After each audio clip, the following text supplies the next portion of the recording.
أعوذ بالله من الشيطان الرجيم.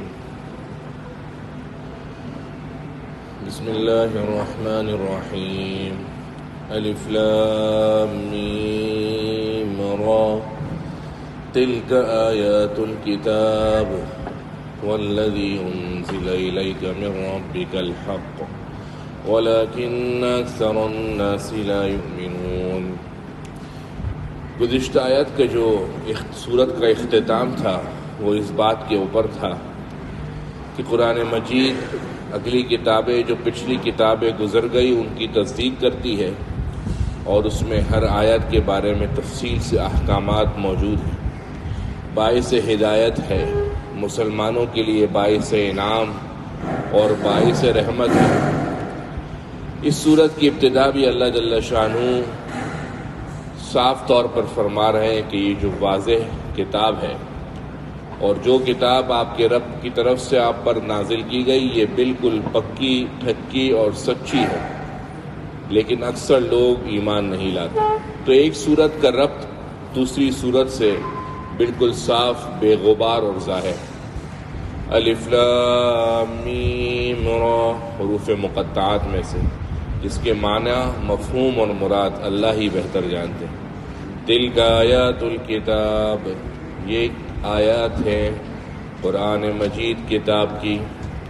والذی انزل الیک، اور اے نبی جو کچھ آپ کی طرف اتارا گیا ہے، من ربک، آپ کے رب کی طرف سے، هو الحق، وہ سچ ہے. ولکن اکثر الناس لا یؤمنون، لیکن اکثر لوگ ایمان نہیں لاتے. ممکن ہے قرآن مجید کے بعض مفسرین فرماتے ہیں کہ تلک آیات الکتاب سے بھی قرآن مراد ہے اور والذی انزل الیک من ربک الحق، اس سے مراد بھی قرآن ہے. جبکہ بعض مفسرین کے نزدیک تلک آیات الکتاب سے مراد وہ قرآن مجید ہے جس کے الفاظ اور معنی دونوں اللہ کی طرف سے، اور اس کی اگلی آیت کا اگلا حصہ والذی انزل الیک من ربک هو الحق، اس کے اندر وہ باتیں مراد ہیں جس کے الفاظ تو خود حضور کے ہیں لیکن اس کے معنی اور مفہوم اللہ ہی کی طرف سے اتارے گئے. گویا اگر یوں کہا جائے کہ وحی کی دو قسمیں، ایک وحی مطلوع کا مطلب جس وحی کی تلاوت کی جاتی ہے، نماز کے اندر قرآن مجید کی تلاوت کی جاتی ہے، یہ وحی مطلوع ہے، یعنی اس کے الفاظ اور اس کے معنی دونوں اللہ کی طرف سے. جبکہ وحی کی دوسری قسم وحی غیر مطلوع، اس کے الفاظ خود حضور کے اپنے ہیں لیکن اس کے معنی اور مفہوم والذی انزل الیک من ربک، وہ آپ کے رب کی طرف سے اتارے گئے ہیں. تو اس سے معلوم ہوا کہ جس طریقے سے یہ قرآن مجید جو آپ کے سامنے کھلا ہوا ہے یہ ہمارے لیے دلیل اور حجت ہے، اسی طریقے سے احادیث نبویہ بھی میرے اور آپ کے لیے حجت اور دلیل ہے. آج کل کے غامدی اور انجینئر اور طرح طرح کے یوٹیوب پر دین کو بدنام کرنے والے وہ کہتے ہیں نہیں یہ قرآن مجید تو ٹھیک ہے، قرآن میں کہاں ہے؟ اکثر سوال پوچھنے والے بھی سوال پوچھتے ہیں نا، حضرت قرآن میں اس کا حوالہ ہے. بھائی کیا قرآن حجت ہے؟ حدیث نہیں ہے آپ کے لیے حجت. اس آیت سے پتہ لگ رہا ہے کہ جس طریقے سے قرآن مجید میرے اور آپ کے لیے حجت ہے، والذی انزل الیک من ربک، جو کچھ آپ کے رب کی طرف سے اتارا گیا ہے، یعنی وہ کہ جس کے الفاظ خود نبی کے ہیں، جس کے الفاظ آپ صلی اللہ علیہ وسلم کے ہیں لیکن اس کے معنی اللہ کی طرف سے اترے میں ہیں. جس طریقے سے قرآن مجید حجت ہے، یہ دوسری وحی هو الحق، یہ بھی حجت ہے. لیکن قرآن نے پہلے ہی کہہ دیا 1400 سال پہلے، اکثر الناس لا یؤمنون، اکثر لوگ اس پر یقین نہیں رکھتے. وہ کہتے ہیں وہ قرآن حجت ہے. اور آپ صلی اللہ علیہ وسلم نے بطور پیشن گوئی ایک زمانہ پہلے 1400 سال پہلے کہہ دیا تھا کہ صحابہ کی جماعت سے کہنے لگے تمہارا کیا حال ہوگا جب تم دیکھو گے کہ ایک تخت کے اوپر تکیہ لگا کر ایک شخص کہے گا اور کہے گا کہ قرآن مجید حجت ہے اور حدیث حجت نہیں. آج کل کے غلام محمد غامدی، اس قسم کے وہ لوگ جو بیچارے اب زمین پر بیٹھنے کی اہلیت بھی نہیں رکھتے، تخت لگا کر تکیے لگا کر کہتے قرآن حجت ہے، حدیث حجت نہیں. اس آیت کی روح سے واضح طور پہ پتہ لگ رہا ہے کہ جس طریقے سے میرے اور آپ کے لیے وحی ہے مطلوع، یعنی وہ وحی جس کی تلاوت کی جاتی ہے، قرآن وہ دلیل اور حجت ہے، اسی طریقے سے والذی انزل الیک من ربک، وہ وحی جس کی تلاوت نہیں کی جاتی، وہ بھی آپ کے لیے حجت ہے. وَلَكِنَّ أَكْثَرَ النَّاسِ لَا يُؤْمِنُونَ، لیکن اکثر لوگ ایمان نہیں لاتے.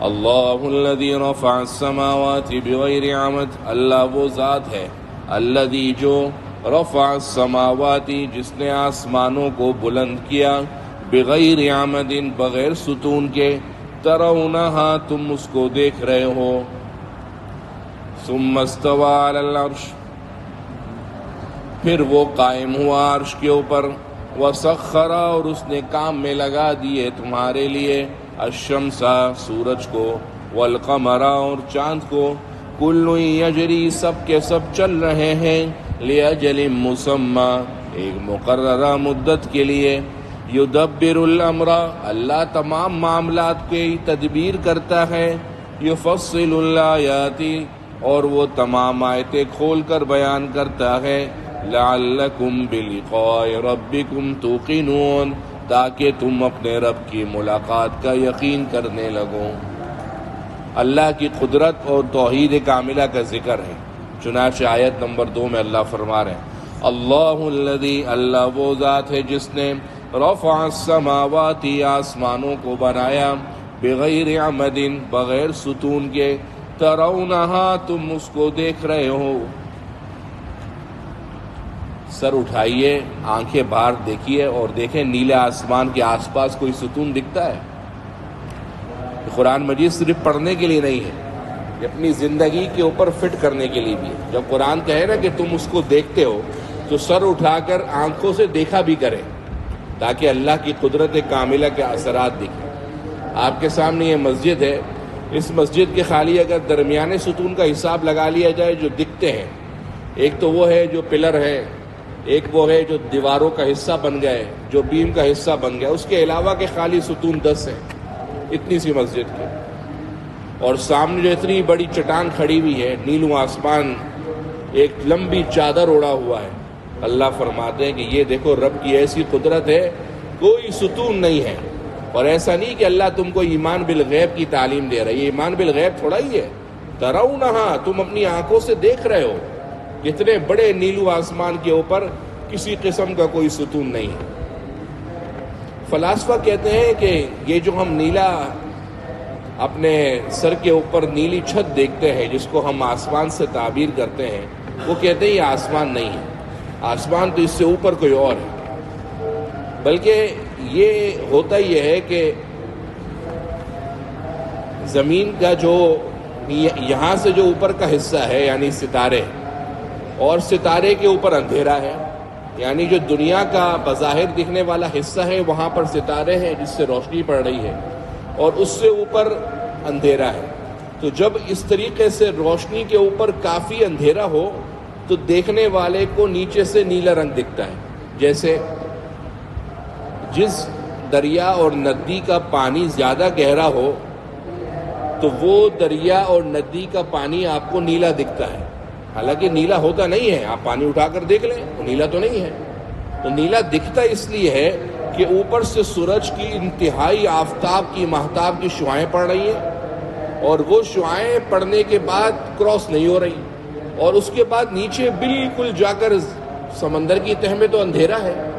تو وہ سمندر کی گہرائی کی اندھیرا ہونا اور اوپر روشنی کا اس طریقے سے پڑنا، یہ اس بات کی آپ کو دکھتا ہے کہ گویا نیلا ہے. ورنہ رات کے وقت اسی سمندر کو جا کر دیکھ لیں آپ کو نیلا نہیں دکھے گا.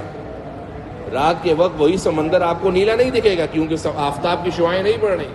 تو یہ جو آسمان ہمارے اوپر ہے وہ کہتے ہیں یہ آسمان نہیں ہے بلکہ آسمان تو اس سے اوپر کوئی اور چھت ہے.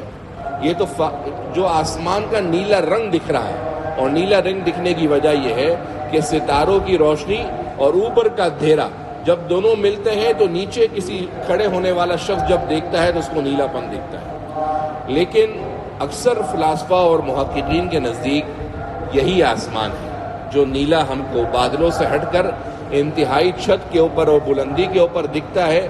اکثر فلاسفہ اور محققین کے نزدیک آسمان یہی ہے. یہی وجہ ہے کہ قرآن مجید کہہ رہا ہے ترونہا، کہ تم اس کو اپنی آنکھوں سے دیکھ رہے ہیں. اللہ الذی، اللہ وہ ہے، الذی رفع السماوات، جس نے آسمانوں کو بلند کیا، بغیر عمد، بغیر ستون کے، ترونہا، تم اس کو دیکھ رہے ہو. ثم استوى علی العرش، پھر وہ عرش پر قائم ہوا. استواء علی العرش ایک بہت بڑی بحث ہے جس کو سورہ یونس کی ابتدا کے اندر انتہائی تفصیل کے ساتھ ذکر کیا جا چکا ہے. خلاصہ اس کا یہ ہے کہ استواء علی العرش پر ایمان لانا فرض ہے، لیکن اس کی کیفیت کیا ہے وہ اللہ کو پتہ. اس کی کیفیت کیوں، اس کی کیفیت کا اشکال کیوں ہوتا ہے؟ اشکال اس لیے ہوتا ہے کہ میں مثال کے طور پر ابھی دیکھ رہا ہوں احمد رفیق صاحب کو، تو لا محالہ جب میں احمد رفیق صاحب کو دیکھنے کے بعد ادھر یوسف بھائی کو دیکھوں گا تو ادھر دیکھنے والے کی طرف جب دیکھوں گا تو توجہ بعد میں جائیں گی. تو یوں کہنا کہ اللہ قائم ہوا عرش پر تو یقیناً یہ سمجھا جائے گا کہ پہلے اللہ نہیں تھا. تو اللہ قائم ہوا کا مطلب کیا ہے؟ تو اس کا بعض مفسرین تو یہ ترجمہ فرماتے ہیں کہ اللہ جلوہ افروز ہوا. تو جس طریقے سے ایک بادشاہ سلطنت کے اوپر جب حاکم بنتا ہے تو کہتے ہیں بھائی تخت نشین ہو گیا. تخت نشینی کا مطلب یہ نہیں کہ وہ تخت کے اوپر جا کر بیٹھا، بلکہ مطلب یہ ہوتا ہے کہ اب اس نے ملک کے، زمین کے اب تصرفات اور انتظامات اپنی مٹھی میں لے لی. تو آیا جو اللہ فرما رہے ثم استوى علی العرش، یہ اس بات سے کنایا ہے کہ اللہ نے دنیا کو بنانے کے بعد، آسمانوں اور زمین کو بنانے کے بعد تمام تصرفات اس کے قدرت کے، کمالات کے، انتظامات کے اپنی دست قدرت میں لے لی. ترجمہ کریں گے ثم استوى علی العرش، پھر وہ عرش پر قائم ہوا. وسخر الشمس والقمر، اور اس نے کام میں لگا دیے سورج کو اور چاند کو. کس طریقے سے؟ سورج اور چاند میرے اور آپ کے کام کے اندر لگے ہوئے ہیں. کل یجری، سب کے سب چل رہے ہیں، لاجل مسمى، ایک مقررہ مدت کے لیے. آج مثال کے طور پر سورج نکلنے کا وقت تھا 6:12. شاید ایسا ہو تو سکتا ہے کہ ایک دن کے لیے، ایک منٹ کے لیے سورج 6:12 کے بجائے 6:13 پہ نکل جائے. کیا ایسا ہوتا ہے؟ سورج غروب ہونے کا وقت ہے 6:52. یار ایک دن کے لیے تو ممکن ہے نا کہ 6:52 کے بجائے 6:53 ہو جائے، لیکن ہوتا ہے نہیں، کیونکہ اس کو چلانے والا اللہ ہے جس کے تمام معاملات قدرت کے ہیں. کل یجری لاجل مسمى، سب کے سب چل رہے ہیں مقررہ مدت کے لیے. اور اس کا مطلب یہ بھی ہے کہ سورج 360 دنوں کے اندر اپنا پورا مدار میں گھوم کر اپنی مقررہ مدت پوری کر لیتے، اور چاند 30 دن 29 دن کے اندر سر کے اوپر سے گھوم کر اجل مسمى اپنی مقررہ مدت پوری کر لیتے. کل یجری لاجل مسمى، ہر ایک چل رہے ہیں اپنے مقررہ مدت کے لیے. اور اس کا مطلب بعض مفسرین نے یہ بھی لکھا ہے کہ سورج اور چاند کا اپنا اپنا ایک مقررہ وقت ہے کہ جب وقت مقرر آئے گا تو یہ چاند اور سورج ٹوٹ کر بے نور ہو جائیں گے. اذا الشمس كورت، جب سورج بے نور ہو جائے گا. وَإِذَا النُّجُومُ انْقَدَرَتْ، ستارے بالکل ٹوٹ جائیں گے. یہ قیامت کے وقت یہ اجل مسمى ختم ہو جائے گی تو یہ سورج اور چاند بالکل صفر ہو جائے گا. یدبر الامر، اللہ تمام معاملات کی تدبیر کرتا ہے. یفصل الآیات، تمام آیاتوں کو کھول کھول کر بیان کرتا ہے. لعلکم بلقاء ربکم توقنون، تاکہ تم اپنے رب سے ملاقات کا یقین کرنے لگو. وَهُوَ الَّذِي مَدَّ الْأَرْضَ، وہ اللہ جس نے زمین کو بچھایا. وَجَعَلَ فِيهَا رَوَاسِيَ، اور اس میں رکھ دیا بوجھ. بوجھ سے مراد کیا ہے؟ پہاڑ. وَأَنْهَارًا، اور اس نے بنائی نہریں. وَمِن كُلِّ الثَّمَرَاتِ، اور ہر قسم کے پھل بنائے. جَعَلَ فِيهَا، زمین میں رکھ دیے. زَوْجَيْنِ اثْنَيْنِ، دو جوڑے. يُغْشِي اللَّيْلَ النَّهَارَ، اللہ ڈھانپتا ہے دن کو رات پر. ان فی ذلک لآیات، بلا شبہ اس میں نشانیاں ہیں. لقوم، اس قوم کے لیے. یتفکرون، جو غور و فکر کرتی ہے. وہو الذی، وہ اللہ جس نے مد الارض، زمین کو بچھایا. وہ حضرات جو فرماتے ہیں کہ زمین گول نہیں ہے، وہ قرآن کی اس آیت سے دلیل پکڑتے ہیں اور کہتے ہیں کہ بچھی ہوئی چیز کبھی بھی گول نہیں ہوتی. تو وہ کہتے ہیں کہ زمین بھی گول نہیں ہے. لیکن یہ بات کہنا فہم سے بالاتر ہے، کیونکہ بعض اوقات گول چیز اگر بڑے پیمانے کے اوپر ہو، یعنی سطح اس کی زیادہ لمبی ہو، تو ایک حد تک گول چیز بھی ہو، اس کے باوجود سطح اور مسافت لمبی ہونے کی وجہ سے وہ سیدھی بھی دکھتی ہے، یعنی اس کے لیے بچھانے کی بات کی جا سکتی ہے۔ وَهُوَ الَّذِي مَدَّ الْأَرْضَ، وہ اللہ جس نے زمین بچھائی، وَجَعَلَ فِيهَا رَوَاسِيَ، اور اس میں بوجھ رکھ دیے۔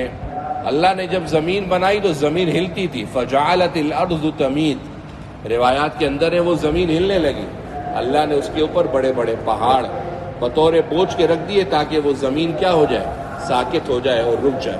لیکن کبھی کبھی اللہ زمین کو کروٹ دیتا ہے تاکہ انسان جاگ جائے اور خواب غفلت سے بیدار ہو جائے۔ وَجَعَلَ فِيهَا رَوَاسِيَ، اور اللہ نے زمین میں رکھ دیے بوجھ، وَأَنْهَارًا، اور نہریں، وَمِن كُلِّ الثَّمَرَاتِ، اور ہر قسم کے پھل، جَعَلَ فِيهَا، زمین میں رکھ دیے، زَوْجَيْنِ اثْنَيْنِ، دو جوڑے، زوجین اثنین، دو جوڑے، یعنی کوئی پھل کھٹا ہے میٹھا ہے، کوئی چھوٹا ہے بڑا ہے، کوئی سرخ ہے سفید ہے۔ اور اب تو جدید تحقیق کی روایات سے اس بات، سائنسدان بھی اس بات کا اقرار کر چکے ہیں کہ جس طریقے سے انسانوں کے اندر، جانوروں کے اندر نر اور مادہ ہوتے ہیں، اسی طریقے سے پھلوں کے اندر بھی نر اور مادہ ہوتے ہیں۔ کھجوروں کے اندر تو بہت پرانی تحقیق سے ثابت ہے کہ کھجور کا ایک درخت کی ایک کھجور نر ہوتی ہے اور ایک کھجور مادہ ہوتی ہے۔ اگر کھجور کا ایک درخت ادھر لگا دیں، ایک درخت ادھر لگا دیں، تو اس کے اندر ویسے بڑھوتری نہیں ہوتی کہ جس طریقے سے باغبان کو پتا ہوتا ہے کہ ایک فلانے کھجور کا بیج نر ہے، وہ ادھر لگایا، اس کے ساتھ ہی اگر مادہ لگائیں گے تو دونوں کی نمو بڑھوتری کے اندر اضافہ ہو جائے گا۔ اور آج کل کی جدید تحقیق پپیتے کے بارے میں بھی اس بات کو ثابت کرتی ہے کہ پپیتے کے اندر بھی نر بھی ہے اور مادہ بھی ہے۔ وَجَعَلَ فِيهَا، اور رکھ دیے اس کے اندر، زَوْجَيْنِ اثْنَيْنِ، دو جوڑے، يُغْشِي اللَّيْلَ النَّهَارَ، اللہ ڈھانپتا ہے دن کو رات پر، اللہ ڈھانپتا ہے رات کو دن پر۔ إِنَّ فِي ذَلِكَ الْآيَاتِ، اس آیت کو سمجھنا ہو کہ اللہ رات کو کیسے دن پر ڈھانپتا ہے، تو غروب آفتاب سے پہلے اپنے گھر کی چھت پر چلے جائیں اور غروب آفتاب کے ٹھیک آدھے گھنٹے کے بعد اور آدھے گھنٹے سے پہلے کا منظر دیکھیں۔ اب تو موبائل کے اندر کیمرے میں ایک آپشن آیا ہے، پتہ نہیں ٹائم لیپسی بولتے ہیں، کیا کہتے ہیں اس کو، ایک ہمارے موبائلوں میں بھی ہوتا ہے، LAPSC، لیپسی کہلاتا ہے وہ، اس قسم کا آپشن ہے۔ اس کو اپنے موبائل کو مثال کے طور پر یہاں رکھ دیا اور اس کی اس کو کیمرے کو ویڈیو میں اس پہ اسٹارٹ کر دیا، 1 گھنٹے کے بعد موبائل اٹھائیں تو وہ آپ کو 1 گھنٹے کی ویڈیو کو آپ کے میرے خیال کے اندر 1.5 منٹ کے اندر بتائے گا۔ تو اس 1.5 منٹ کی ویڈیو کو جب آپ دیکھیں گے کہ کس طریقے سے ایک انتہائی روشن کنارے والے آسمان کے اوپر آدھے گھنٹے سے بھی کم وقت کے اندر رات آئی اور ایسا ڈھانپ لیا کہ سب کچھ تاریکی پہ چلا گیا۔ یہ ہے یغشی اللیل النہار، اللہ ایسے رات کو دن کے اوپر ڈھانپ لیتا ہے۔ ان فی ذلک لآیات، بلا شبہ اس میں نشانیاں ہیں، لقوم، اس قوم کے لیے، یتفکرون، جو غور و فکر کرتی ہے۔ وفی الارض، اور زمین کے اندر، اب تک تو آسمان کی باتیں ہو رہی تھی، وفی الارض، اور زمین میں، قطع متجاورات، قطع کھیت ہے الگ الگ، قطع الگ الگ کھیت ہے، متجاورات جو کہ ملے ہوئے ہیں۔ وفی الارض قطع متجاورات، اور زمین کے اندر کھیت ہیں ملے ہوئے، وجنات، اور باغات ہیں، من اعناب، انگور کے، وزرع، اور کھیتیاں ہیں، ونخیل، اور کھجور کے درخت ہیں، صنوان، جن کی جڑ دوسرے سے ملی ہوئی ہے، وغیر صنوان، اور جن کی جڑ دوسرے سے ملی ہوئی نہیں ہے، یسقا بماء واحد، ان کو پلایا جاتا ہے ایک ہی پانی سے۔ وفی الارض، اور زمین میں، قطع الگ الگ کھیت ہیں، متجاورات، جو ایک دوسرے سے ملے ہوئے ہیں۔ اگر آپ اس کراچی سے باہر جائیں اور روڈ کے اوپر سفر کریں تو دائیں اور بائیں ایک کھیت کا مسلسل تسلسل کے ساتھ ایک منظر چلتا ہے، کہیں لگتا نہیں کھیت ختم ہو رہے۔ یہ ہے وفی الارض قطع متجاورات، ایک بندے کی اپنی ملکیت کی زمین کھیت کی ختم ہوتی، دوسرے کی شروع ہو جاتی ہے، لیکن گزرنے والا کیا سمجھتا ہے؟ قطع متجاورات، ایک دوسرے سے ملے ہوئے کھیت چل رہے ہیں۔ وجنات من اعناب، اور انگور کے باغات ہیں، وزرع، اور کھیتیاں ہیں، ونخیل، اور کھجور کے درخت ہیں، صنوان، جن کی تہ ملی ہوئی ہے، وغیر صنوان، جن کی تہ ملی ہوئی نہیں ہے۔ اس کو آسانی سے ترجمہ یوں سمجھ سکتے ہیں کہ کھجور کے کچھ درخت ایسے ہوتے ہیں جن کی ایک جڑ ہے اور وہ جڑ بالکل اوپر تک جا رہی ہے اور اوپر کھجور کا درخت ہے. ایک بات.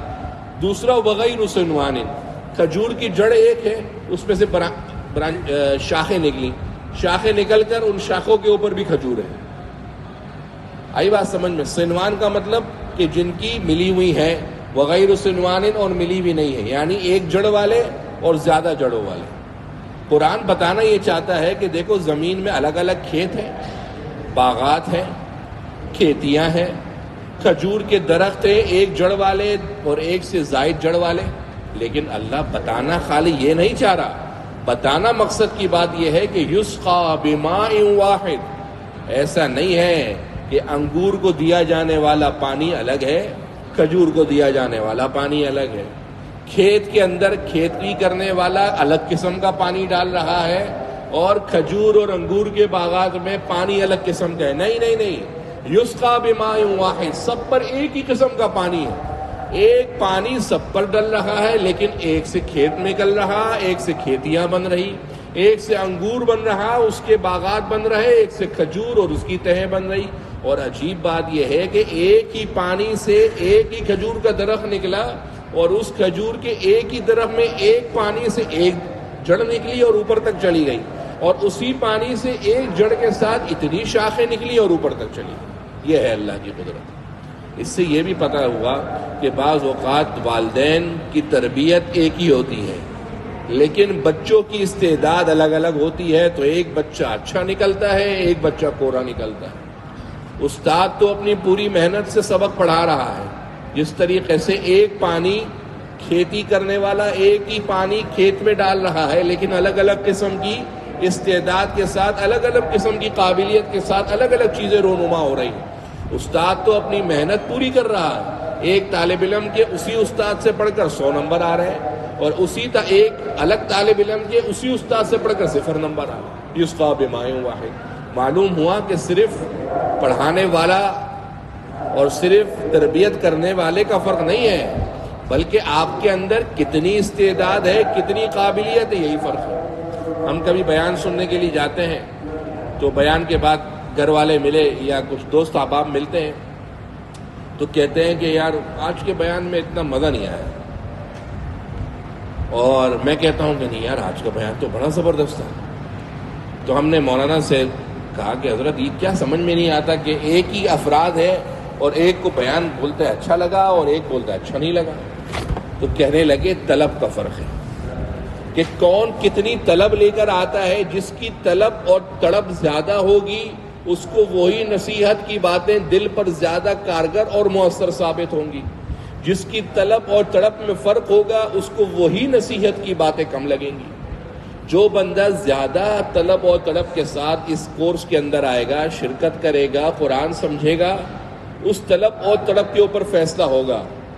پڑھانے والے کی طلب پر فیصلہ نہیں ہوگا، پڑھنے والے کی طلب پر فیصلہ ہوگا. جس طرح کنویں سے پانی نکالتے ہیں، کنویں میں تو پانی موجود ہے، اب نکالنے والے کے اوپر ہے کہ وہ کتنے ایمپیئر کی موٹر لگاتا ہے، اس کے بازو میں کتنی طاقت ہے اور اس کے ہاتھ میں کتنا زور ہے کہ وہ کتنا پانی اٹھا سکتا ہے. اسی طریقے سے ہر طالب علم اور ہر سیکھنے والے کی استعداد اور قابلیت ہے کہ جتنی جس کی استعداد اور قابلیت ہوگی سامنے والے سے اس طلب اور طلب کے مطابق وہ لے گا. وَنُفَضِّلُ بَعْضَهَا، اور ہم فضیلت دیتے ہیں ان میں سے بعض کو عَلَىٰ بَعْضٍ، بعض پر، فِي الْأُكُلِ، کھانے میں. کسی کو انگور اچھا لگتا ہے، کسی کو کھجور اچھی لگتی ہے. ایک ہی جیسے دیکھنے کے پھلوں کے اندر بھی فرق ہے. میرے گھر کے اندر ایک بندہ ہے، اس کو گرما اچھا لگتا ہے، اس کو خربوزہ پسند نہیں. اور میرے ہی گھر میں میری اولاد کے اندر دوسرا ہے، اس کو خربوزہ اچھا لگتا ہے، گرما پسند نہیں، حالانکہ دیکھنے میں ایک ہے.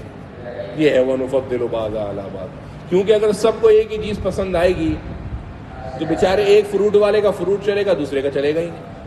تو اللہ کا جو نظام ہے نا کہ کسی کے منہ کے اندر ایسی مٹھاس ڈال دی کہ اس کو گرما اچھا لگتا ہے، خربوزہ اچھا ہی نہیں لگتا، اور اسی کے گھر کے دوسرے فرد کے اندر اس کے منہ میں ایسی مٹھاس ڈال دی کہ اس کو دوسرا پسند ہے. لہذا اکثر کبھی دوست احباب جاتے ہوں، کہتے ہیں یار ہمیں سمجھ میں نہیں آتا تیرے کو یہ چیز کیوں اچھی نہیں لگتی.